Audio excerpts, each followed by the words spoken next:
প্রিয় শিক্ষার্থীরা, আসসালামু আলাইকুম। আমরা আমাদের আলোচ্য বিষয় tense and right use of verbs এর টেন্স সংক্রান্ত আলোচনার পার্ট 8 আজকে আলোচনা করব।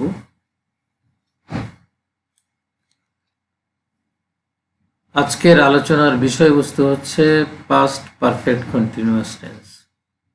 পাস্ট পারফেক্ট কন্টিনিউয়াস টেন্স অতীতকালে সংঘটিত দুটি কাজের মধ্যে অপেক্ষাকৃত পূর্বে সংঘটিত কাজটি কিছু সময় ধরে চলছিল বোঝালে ভার্বের পাস্ট পারফেক্ট কন্টিনিউয়াস টেন্স হয়। আমরা এখানে জানতে পারছি যে অতীতকালে দুটো কাজ সংঘটিত হয়েছে, এর মধ্যে একটা কাজ আরেকটা কাজের পূর্বে কিছু সময় ধরে চলছিল। যদি এরূপ বুঝায় তাহলে সেক্ষেত্রে এটাকে আমরা পাস্ট পারফেক্ট কন্টিনিউয়াস টেন্স বলবো। আমরা আবারও বলছি যে দুটি কাজ অতীতকালে সংঘটিত হয়েছে। দুটি কাজের মধ্যে একটি কাজ অপেক্ষাকৃত পূর্বে সংঘটিত হয়েছে এবং সেটা কিছু সময় ধরে চলছিল।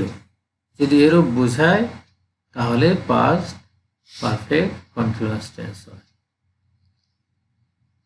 Example: Mr. Rahman had been working for 5 years before he was promoted.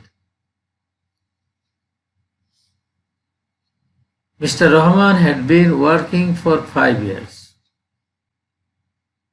Mr. Rahman 5 বছর ধরে কাজ করছিল, চাকরি করছিল, before he was promoted, তার পদোন্নতির পূর্বে। এখানে the working came before the promotion, অর্থাৎ ওয়ার্কিংটা চলছিল কিছু সময় ধরে তার প্রমোশনের আগে, অর্থাৎ সে কিছু দিন, যেখানে আমরা লক্ষ্য করছি ফর 5 ইয়ার্স, এই 5 ইয়ার্স ধরে কাজ করার প্রেক্ষিতেই তার প্রমোশন হয়েছে। অতএব পরের কাজটা past indefinite. First perfect tense perfect continuous টেন্সের স্ট্রাকচার হলো subject plus had been plus present participle plus extension. অর্থাৎ পাস্ট পারফেক্টের সাথে অক্সিলারি ভার্ব হ্যাড যোগ হয় মূল ভার্বের আগে, আর এই ক্ষেত্রে অক্সিলারি ভার্ব এবং মূল ভার্বের মাঝখানে বিন বসেছে। অতএব এই ক্ষেত্রে subject plus had been plus present participle plus extension. এই টেন্সটির ফর্ম এটা যেভাবে আমরা প্রতি ক্লাসেই আলোচনা করছি, অ্যাফার্মেটিভ, নেগেটিভ, ইন্টারোগেটিভ, এই তিনটি সেন্টেন্সের ক্লাসিফিকেশনের উপরে। আজকেও আমরা অনুরূপভাবেই তোমাদের সামনে তিনটি বিষয়ের উপরেই এক্সাম্পল টেস্ট করছি। I, we, he, she, it, you, they had been working. তার মানে এখানে I had been working, we had been working, he had been working, she had been working, it had been working, you had been working, they had been working. অনুরূপভাবে নেগেটিভের ক্ষেত্রেও তাই, সেখানে শুধুমাত্র auxiliary verb এবং মূল ভার্বের মাঝখানে নট ব্যবহৃত হয়ে ঠিক ইতিপূর্বে অ্যাফার্মেটিভ সেন্টেন্সে যে কয়টি সেন্টেন্স গঠিত হয়েছে এখানেও সেই কয়টি সেন্টেন্সই গঠিত হয়েছে। তিনটি ফর্ম, একটি অ্যাফার্মেটিভ, আরেকটি নেগেটিভ, আরেকটি ইন্টারোগেটিভ। আমরা টেন্স সংক্রান্ত আলোচনায় প্রত্যেকটা ক্ষেত্রেই আলোচনা রেখেছি তোমাদের বোঝার সুবিধার জন্য, যে অ্যাফার্মেটিভ সেন্টেন্সের গঠন, নেগেটিভ সেন্টেন্সের গঠন এবং ইন্টারোগেটিভ সেন্টেন্সের গঠন জানার জন্য। আমরা অ্যাফার্মেটিভের ক্ষেত্রে আমরা লক্ষ্য করছি I, we, he, she, it, you, they এগুলো হচ্ছে সাবজেক্ট। হ্যাড বিন ওয়ার্কিং, এগুলোকে আমরা যদি ভাগ করে নিই তাহলে সেন্টেন্স দাঁড়ায় I had been working, we had been working, he had been working, she had been working, it had been working, you had been working, they had been working। অনেকগুলো sentence. ঠিক অনুরূপভাবে নেগেটিভের ক্ষেত্রে হ্যাড এর পরে not বসে, তারপরে been working. তো এই দিয়েও ঠিক অনুরূপ সংখ্যক সেন্টেন্স আমরা পেতে পারি। I had not been working, we had not been working, he had not been working, she had not been working, it had not been working, you had not been working, they had not been working। এরপর interrogative sentence. Interrogative সেন্টেন্সও আমরা অনুরূপ সংখ্যক sentence আমরা পেতে পারি, তবে গঠন পদ্ধতিটা একটু ভিন্ন। আমরা নেগেটিভের ক্ষেত্রে হ্যাড এর পরে নট বসিয়েছি, আর ইন্টারোগেটিভের ক্ষেত্রে আমরা অ্যাফার্মেটিভ সেন্টেন্সের সাবজেক্টের আগে হ্যাডকে আমরা নিয়ে আসছি। অক্সিলারি ভার্ব হ্যাড যেহেতু, অতএব এই হ্যাডকে সাবজেক্টের আগে বসিয়ে এবং সেন্টেন্সের শেষে নোট অফ ইন্টারোগেশন বসিয়ে আমরা ইন্টারোগেটিভ সেন্টেন্স গঠন করে থাকি। Had I, we, he, she, it, you, they been working? আমরা এগুলোকে আলাদাভাবে যদি উপস্থাপন করি, had I been working, had we been working, had he been working, had she been working, had it been working, had you been working, had they been working। আমাদের এই ফরমেশনগুলো মনে রাখতে হবে, আমাদের কোনো কম্পোজিশন লিখতে গেলে এই কনস্ট্রাকশনগুলো, এই ফরমেশনগুলো প্রয়োজন হবে। ইউজেস, হ্যাঁ, ইউজেস প্রত্যেকটা টেন্সের ক্ষেত্রেই টেন্সের ব্যবহার নিয়ে আমরা আলোচনা করেছি। আজকে আমরা পাস্ট পারফেক্ট কন্টিনিউয়াস টেন্সের ক্ষেত্রেও এর ইউজেস নিয়ে আমরা আলোচনা করব। কারণ হচ্ছে যে আমাদের মূলত এই সব কিছুই শেখার উদ্দেশ্য হচ্ছে এগুলোকে সেন্টেন্সে বা কম্পোজিশনে যাতে আমরা নির্ভুলভাবে ব্যবহার করতে পারি। যদি আমরা ইউজেসটা আমাদের জানা থাকে তাহলেই আমরা কোনো সেন্টেন্স অথবা কম্পোজিশনে আমরা টেন্সের বিভিন্ন ফর্মকে আমরা ব্যবহার করতে পারবো। আজকের পাস্ট পারফেক্ট কন্টিনিউয়াস টেন্স যেটা, এটাকেও আমরা ব্যবহার করতে পারি। নাম্বার 1 ইউজ, আমরা অতীতকালে একটি ঘটনার আগে অন্য একটি ঘটনা কত সময়, হাউ লং চলেছিল তা বোঝাতে পাস্ট পারফেক্ট কন্টিনিউয়াস টেন্স। আবার লক্ষ্য করুন, আমরা অতীতকালে একটি ঘটনার আগে অন্য একটি ঘটনা, অর্থাৎ দুটো ঘটনাই চলছে, একটার আগে আরেকটা চলছে।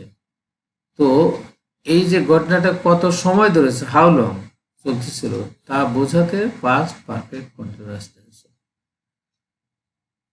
As for example, we had been playing cricket for 2 hours when the rain came.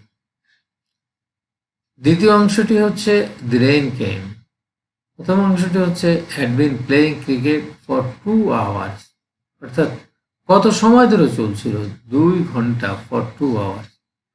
এই 2 ঘন্টা ধরে ক্রিকেট খেলা চলছিল বৃষ্টি শুরুর বা বৃষ্টি আসার আগে। My uncle had been smoking for 20 years when he finally gave it up. বক্তা বলছে যে তার আঙ্কেল 20 বছর ধরে ধূমপান করেছে। একটা অভ্যাস, এটা চলছিল কতদিন ধরে, 20 বছর ধরে। when he finally gave it up, যখন সে চূড়ান্তভাবে তার এই স্মোকিং এর অভ্যাসটা সে পরিত্যাগ করেছে। অতএব দুটো ঘটনার মধ্যে আমরা লক্ষ্য করছি দুটো সেন্টেন্সের প্রথম দুটো ঘটনা, একটা হচ্ছে প্লেয়িং ক্রিকেট আর একটা হচ্ছে স্মোকিং। এগুলো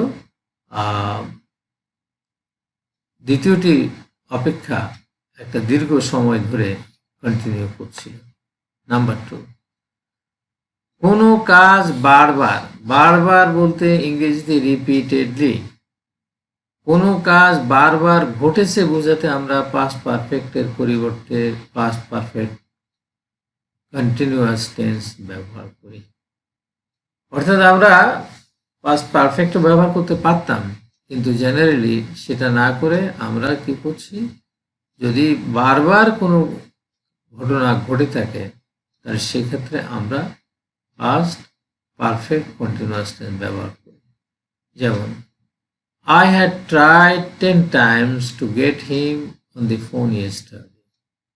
আমি তোমাদের পাস্ট ইনডিফিনিট টেন্সে উল্লেখ করেছি যে যখনই ইয়েস্টারডে কথাটা থাকবে তার মানেই হচ্ছে এটা অতীতকাল, পাস্ট টেন্স, এটা প্রেজেন্ট টেন্স নয়, ফিউচার টেন্সও নয়। তো এখানে এই সেন্টেন্সটি past perfect tense, I had tried, I had tried। Past পারফেক্টের কনস্ট্রাকশন হলো আমরা আগেই জেনেছি subject plus had plus past participle. অতএব এই সেন্টেন্সটি পাস্ট পারফেক্ট। আমরা এই সেন্টেন্সটিকেই পাস্ট পারফেক্ট কন্টিনিউয়াস টেন্সে আমরা ব্যবহার করতে পারি। I had been trying 10 times to get him on the phone yesterday। এই ঘটনাটা yesterday ঘটেছে, তো আগে 10 বার চেষ্টা করেছে সে বলছে, এখানেও একই কথা বলছে হ্যাড বিন ট্রাইং, তার মানে পর্যায়ক্রমিকভাবে সেটা চালাচ্ছে। আগেরটা কিন্তু পর্যায়ক্রমিকভাবে চালিয়েছে এই কথাটা কিন্তু বোঝায় না, ওটা বারবার রিপিটেডলি এটা বোঝাচ্ছে না। ওটা সে করেছে 10 বার, ক্যাজুয়ালি করেছে, এখন করেছে, এরপরে করেছে, এরপরে করেছে, কিন্তু এখানে পরপর সে কাজটি করেছে। I had been trying 10 times to get him on the phone yesterday। Number 3, single অ্যাকশনের ক্ষেত্রে পাস্ট পারফেক্টের পরিবর্তে পাস্ট পারফেক্ট কন্টিনিউয়াস টেন্স ব্যবহার করা যায়। সিঙ্গেল অ্যাকশনে পাস্ট পারফেক্টও ব্যবহার করা যায় আর চাইলে পাস্ট পারফেক্ট কন্টিনিউয়াস টেন্সও ব্যবহার করে, কিন্তু এক্ষেত্রে অর্থের পরিবর্তন ঘটে। যদি আমরা পাস্ট পারফেক্ট ব্যবহার না করে আমরা যদি পাস্ট পারফেক্ট কন্টিনিউয়াস টেন্স ব্যবহার করি তাহলে সেক্ষেত্রে অর্থটাই পরিবর্তন হয়ে যায়। 5 o'clock I had written 5 letters। এখানে কাজটি শেষ হয়ে গেছে, অর্থাৎ 5টার মধ্যে আমি 5টা চিঠি লিখে ফেলেছি। By 5 o'clock I had been writing 5 letters। এখানে কিন্তু যে শেষ হয়ে গেছে সেটা কিন্তু বোঝাচ্ছে না, বরং এখানে by 5 o'clock I had been writing 5 letters। 5টা থেকে আমি চিঠিগুলো, 5টা চিঠি আমি লিখতেছিলাম, সেই জিনিসটা এখানে বোঝানো হচ্ছে। এই জন্য প্রথমটা এবং দ্বিতীয়টার ভিতরে অর্থের খানিকটা পরিবর্তন ঘটেছে। এ কারণেই আমরা পাস্ট পারফেক্টের জায়গায় পাস্ট পারফেক্ট কন্টিনিউয়াস টেন্স ব্যবহার করেছি। এটা করা যায়। Past perfect continuous tense and past continuous tense।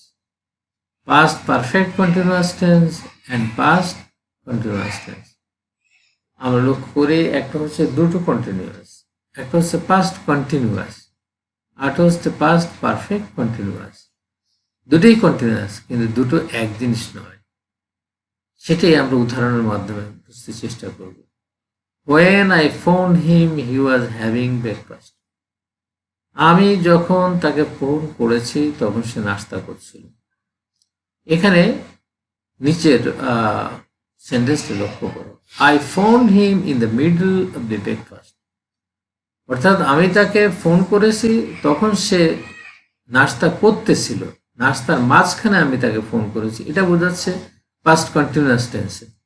On the other hand, when I phoned him he had been having breakfast। আমি তাকে ফোন করেছি, তখন সে ব্রেকফাস্ট করছিল। হ্যাডবিন বলায়, এখানে হ্যাডবিন বলার কারণে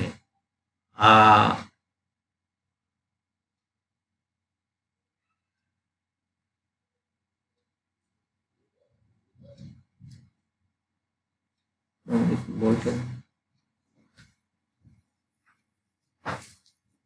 না, ওকে প্রয়োজন নেই। ঠিক আছে। Past perfect tense, past perfect continuous tense and past continuous tense, আমরা এই দুটোর পার্থক্য এখানে বুঝতে চেষ্টা করব। যে past continuous tense ও continuous tense, past perfect continuous tense ও continuous tense, কিন্তু দুটো আলাদা, দুটোই অতীতের ঘটনা, দুটোই চলমান ঘটনা হলেও দুটো কিন্তু একই অর্থ বোঝায় না। Past continuous tense, when I phoned him, he was having breakfast. এর দ্বারা বোঝাচ্ছে যে I phoned him in the middle of the breakfast. He was having, ফোনের সময় তখন সে নাস্তা করছিল, তার মানে in the middle, মাঝখানে। When I phoned him, he had been having breakfast. এখানে after breakfast বোঝাচ্ছে, অর্থাৎ যে সে অলরেডি তার নাস্তা শেষ হয়ে গিয়েছে, সেই কথাটা এখানে মিন করা হচ্ছে। এই দুটো জিনিস আমাদেরকে বুঝতে হবে যে when I phoned him, he was having breakfast. When I phoned him, he had been having breakfast. তো দুটোর এই ডিফারেন্সটা আমাদেরকে বুঝতে হবে। একটা হচ্ছে ইন দ্য মিডল, আর একটা হচ্ছে after breakfast. After the work, যে কোনো হ্যাপেনিং সেটার পরে এটা বোঝাচ্ছে। আমরা আমাদের আজকের ক্লাসের মধ্য দিয়ে পাস্ট টেন্সের আলোচনা শেষ করতে যাচ্ছি। পরবর্তী ক্লাসে আমরা ফিউচার টেন্সের আলোচনা করব। আমাদের সাথে তোমাদের থাকার জন্য তোমাদেরকে আন্তরিক ধন্যবাদ জানাচ্ছি। ইনশাআল্লাহ আগামী ক্লাসে আশা করছি তোমাদের সাথে দেখা হবে। এই বলেই তোমাদের সবাইকে ধন্যবাদ জানিয়ে আজকের ক্লাস এখানে শেষ করছি। আল্লাহ।